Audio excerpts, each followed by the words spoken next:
We want to walk into a place and feel good and feel happy, so let's go for like these uplifting type of citrus colors, yellows and oranges, and it just makes people feel good walking in the room instead of like, okay, here's another white blush wedding. No offense to my couples coming up that want that.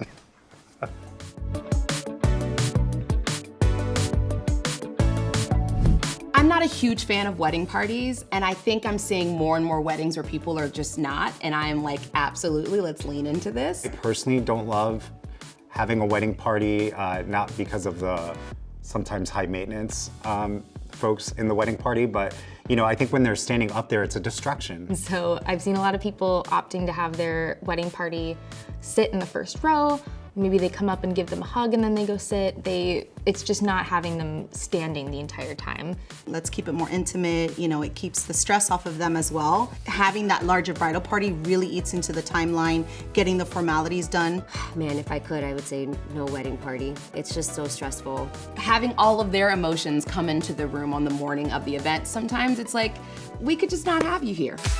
Shying away from the whites, the golds, the greens, the blacks. We want to see more color. We want to see lilac and yellow and oranges and pinks. We've gone from a few years now of classic whites and greens. I think the bold is coming back. Bold and vibrant colors and big flowers. It's beautiful.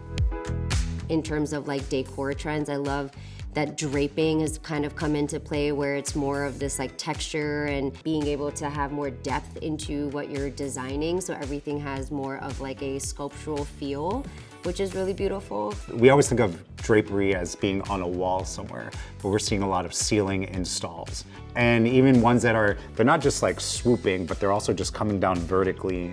You do that in a barn, it like completely changes the space.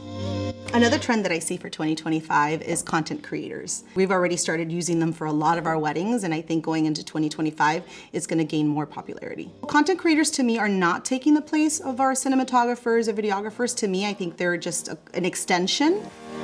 Another trend that I'm seeing in 2025 is the use of fruit, vegetables, bread, even herbs throughout your table design.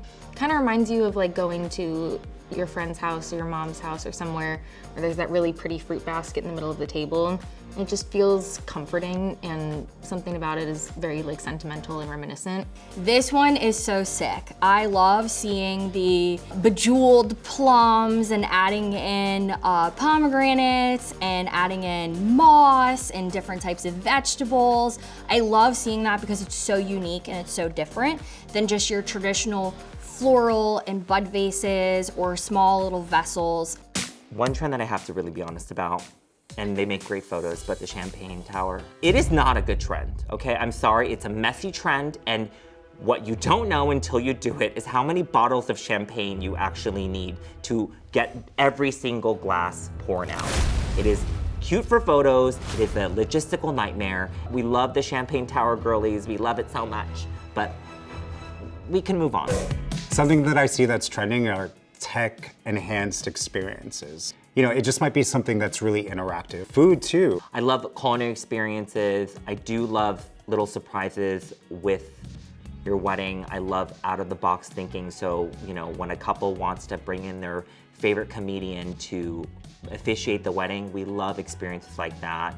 I've had skee ball machines brought in. I've had people writing love poems for guests. I've had people doing live portraits and art. I think anything that gives your guests something to interact with and that is true to your story and you and your partner's relationship is really fun. Anything that has to do with hospitality and giving hospitality to your guests is so crucial for your wedding day, because when your guests have fun, you have more fun, and then the gifts are better.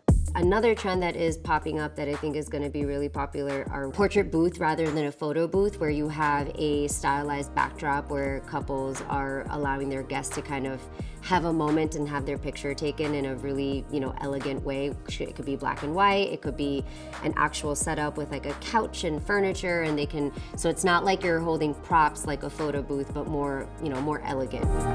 What is trending is doing the personal vows before the ceremony, because it makes it much more intimate and personal, and it better captures what they want for each other instead of being on display and being self-conscious about what they're gonna say.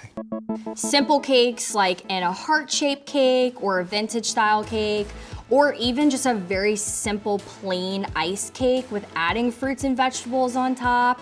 No more cake toppers, no more 7-tier wedding cakes. I'm super excited for that because number one, it's gonna save you money, and number two, it's very personal for the couple. They get to go cut their cake, eat their little cake, and then disperse it however they want to. One of the trends I'm seeing in terms of a destination is Spain. Spain has many different backdrops. You have the water, you have the architecture. There's also a lot of lush land, so I feel like depending on what feels good to you, I think that you can find one of everything or all of it. So Spain has definitely been a destination that is popping up more and more for people. A wedding trend I'm excited about for 2025 is seeing the round tables come back. I've always been a round table girly, and I mean, I love a long table, she's awesome, but I think I'm seeing more people lean back into round tables. I don't know when they, became out of style, but now we're seeing people really play with this like serpentine, snake vibe with the round tables, and it's kind of cool. Another wedding trend that I'm seeing start to dissipate a little bit is announced cake cuttings. I feel like they are starting to be a thing of the past. People don't want to stop the dancing. The pictures are still really cute, don't get me wrong. Any of your wedding party feels like they would really like to see it, then you can grab them and let them know it's happening, but not having to stop the entire party just to watch you cut cake. I'm gonna get in trouble for this one, but can we just stop with the balloon arches?